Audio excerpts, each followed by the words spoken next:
probably the biggest breakout show of the year, right? That's safe to say. Yeah, I think so. Thank you. That's nice. Justin, thank you for being here. Of course, thanks for having me. So I want to start off this Facebook Live by giving everyone a warning that this is going to be a spoiler zone. Okay. So if people have not caught up, bookmark this for later, come back and watch us, but don't go on Twitter and like complain to us or complain to CNN like, you spoiled me, because you've been warned now. You're saying it's a spoiler, this is a spoiler event. All spoilers. We're talking about it like everyone's caught up, as you should be, because the show's incredible. So sorry, Mom. I know my mom hasn't watched the last 10 episodes, the 10 minutes yet. Why? Because my dad changed the channel and she didn't want to get in an argument with me. He changed the channel and she didn't want to get in an argument. That's fair. Yeah, and I was telling her, I was like, oh, I'm talking to Justin tomorrow. And she's like, I hadn't seen the last 10 minutes. I was like, those are probably the most important 10 minutes of that show so far. And now they're arguing. And now they're probably arguing. Sorry, Mom. But so we do need to talk about that last Okay. Because it was a great one for you. Yeah, it was fun. Tell me, first off, you all knew about Jack being dead from the beginning, right? Because that was in the pilot, like the original pilot, not the one we saw. Right, exactly. So that didn't come as a surprise to you. But were you surprised by the fans' reaction to it? Because there were little nuggets there, but that was still a huge question. I'm always surprised by the fans' reaction to things. I don't know why I'm surprised, because I get surprised myself when I read the scripts, and I don't understand how our creator Dan Fogelman, how he comes up with this stuff. He is an American treasure. This guy is a genius, and you watch this stuff, you read this stuff, and you would think at this point that I'd be like, oh, I see what's coming. There's going to be something, and you get floored by it. So I'm thrilled that everyone seems to be loving the show, and thank you all for watching so much. We really appreciate that. Obviously, we couldn't do this without you. And yeah, I mean, it's good show after good show after good show, isn't it? We love reading the scripts. Like one of the greatest things of my week is when I get the new script, I just want to be left alone. I want to read it. Yeah. Over and over again. Yeah. But then you're the keeper of secrets. Like, you had to hold on to that. That sounds like a title that someone would have, like, in Game of Thrones, doesn't it? Keeper of Secrets, Kevin. Yeah. But you have to hold on to those once you read those scripts and learn what we're going to be learning and that kind of thing. How are you dealing with that? I've been okay so far. I don't think I've messed up so far as far as spoilers go. The truth is I probably have, and I've had people like people that have been interviewing me or whatever will be very kind and sort of leave things out that I might have given up that I shouldn't have. You know what I mean? You all are very, very kind. We take care of you. You sure do. We try to, because I think also the people reporting on the show right now care about the show too. Yeah. So they don't want to spoil anything for anyone. You know what's interesting is I get sometimes in these interviews, they're like, I wanted to do the interview. I'm excited to do the interview, but I almost don't want to find out the information about these questions that I'm asking because it ruins it for me, which is so sweet, right? That they're saying, like, they're sort of putting themselves out there and getting spoilers on their favorite show. So it's kind of you're in the weeds too a little bit, right? I am, but it's all right. And to that end, we'd like to invite everybody to ask questions in the comments. If you have any for Justin, we're going to be sifting through them. So if you have a good one, make sure you leave it in the comments. But I want to talk about that last scene with you and Randall's girls. Yeah. You're so good with kids. I know you have a kid in real life, right? Oh yeah, she's 12. She's my little lady. Yeah, she's great. She's beautiful. Hi, Bella. Well, she should be at school right now. You're so good with those two little girls on the show, and that scene with the painting was just it hit me right in the feelings. I almost said feels, but I was like, you're not young enough to use that word. But it was such a great scene for you. And it also struck me because I didn't know Kevin had that side to him yet. So what did you learn from that scene? What did you take away? I always knew. I understand the character, obviously, because Dan shares so much with us. He shares everything that he knows and everything that we want to know. He'll share. So it's like the opposite of what the Lost cast went through. Yeah, because I think you'd have to speak to him on this, but I feel like his sort of idea is whatever's going to help us do whatever we need to do in the best possible way that we need to do it. So some of us don't like to know as much. Some of us do like to know as much. I like to know as much as possible. Mm-hmm. So I always sort of take the approach with Kevin that he sort of leads with his heart. Mm-hmm.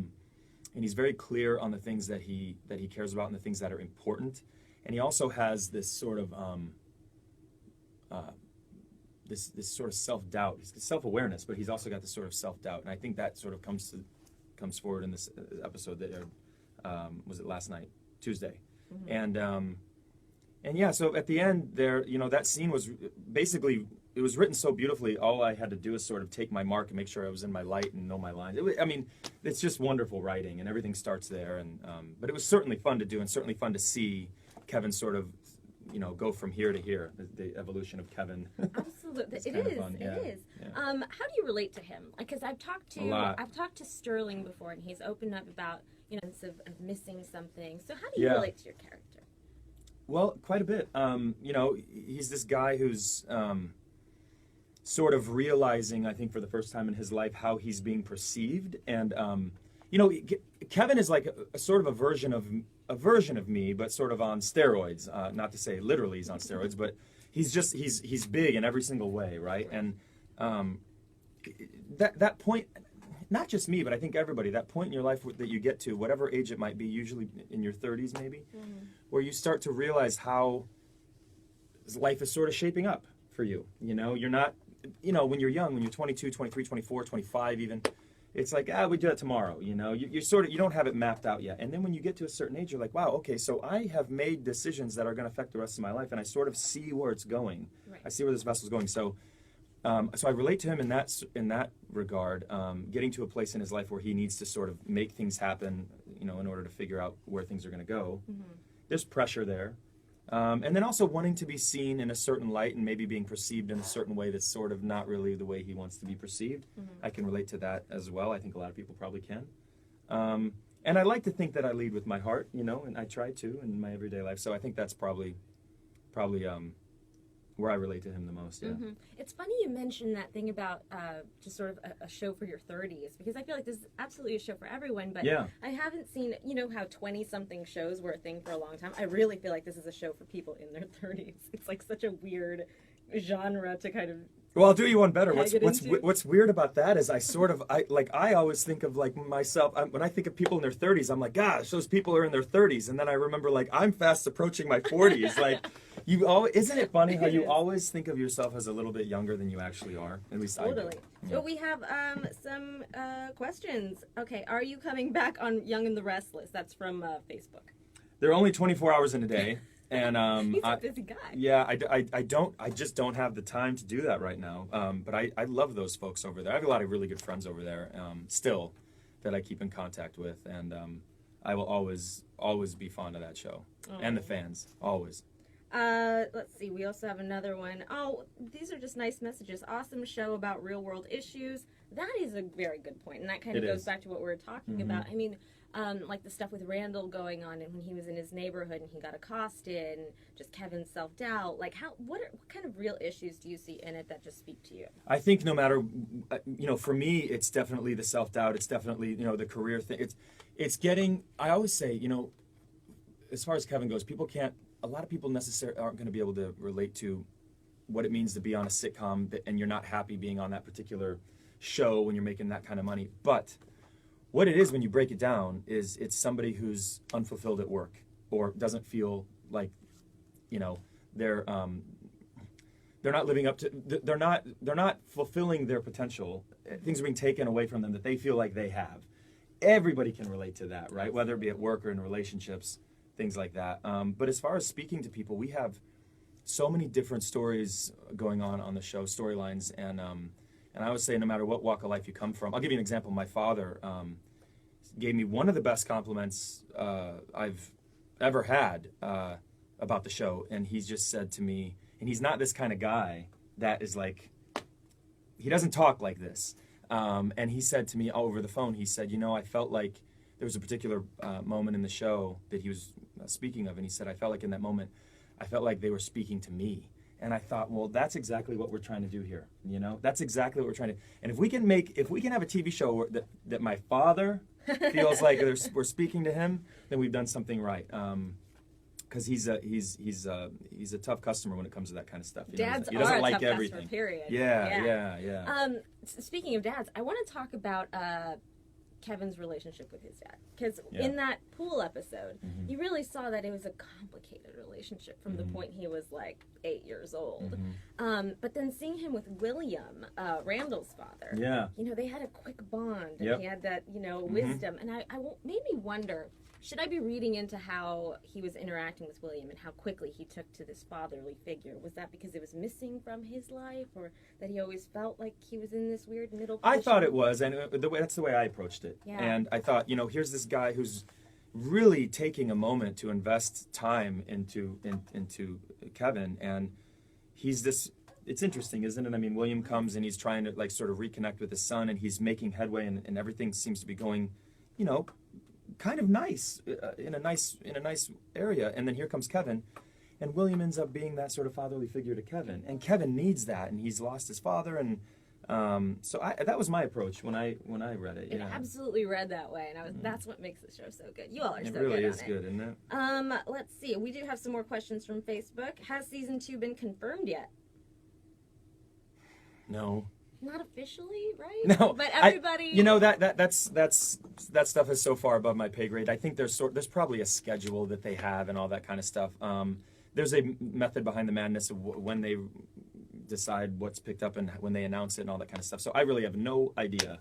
I will say though, Dan, when I spoke to Dan a couple of weeks ago, he was like, "Oh, we're gonna set up this X, Y, and Z in season 1, and probably leave the some other stuff like filling in the blanks for other seasons." I was like, "Other seasons."